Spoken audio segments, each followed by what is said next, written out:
Brittany Force wins Night Under Fire, Beckman debuts.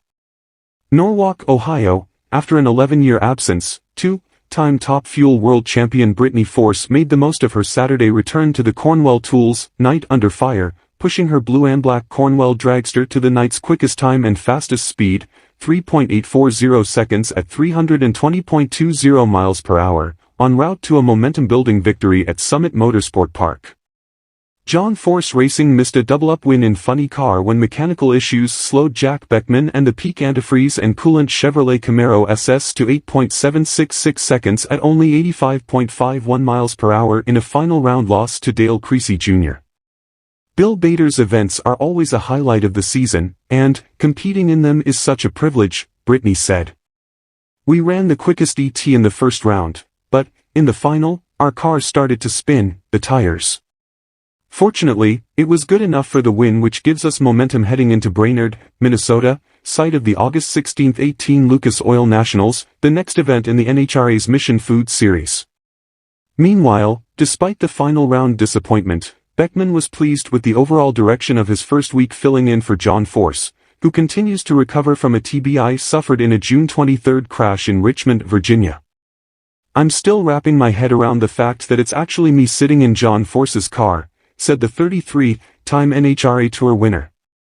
JFR President Robert Height did a conference call on Friday, and I got to speak to John for the first time since his accident. That was medicine for the soul.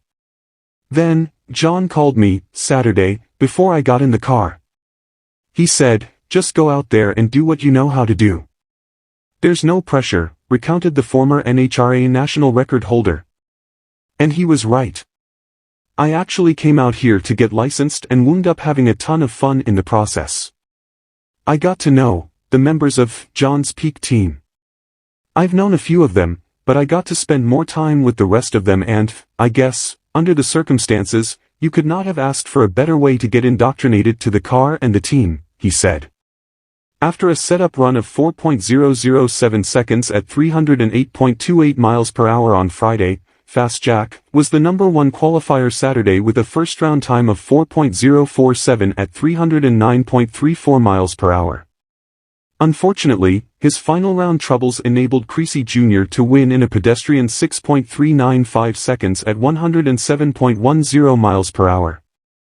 We had a couple of electric gremlins, which is always frustrating, said the man who taught more than 7,000 students the mechanics of the sport as an instructor at Frank Hawley's drag racing school. But it could have been worse. If it would have happened in Brainerd, it could have, really, put us behind the 8 ball. We got to step on the throttle a bunch of times, he said. I got the runs I needed to get my license renewed, and we probably learned a couple things about the car. Remember, John and I don't weigh the same, and our driving styles are a little bit different. The crew and I are going to have to meld our styles together to where everything is predictable again for them, like it was when John was driving. The biggest thing is now I know how to go home and visualize exactly what this car looks like, feels like, sounds like, and responds like. I'll be better when we get to Brainerd. You have to remember, it's a brand new car. It had never been down the racetrack before, so I think we checked off all the boxes.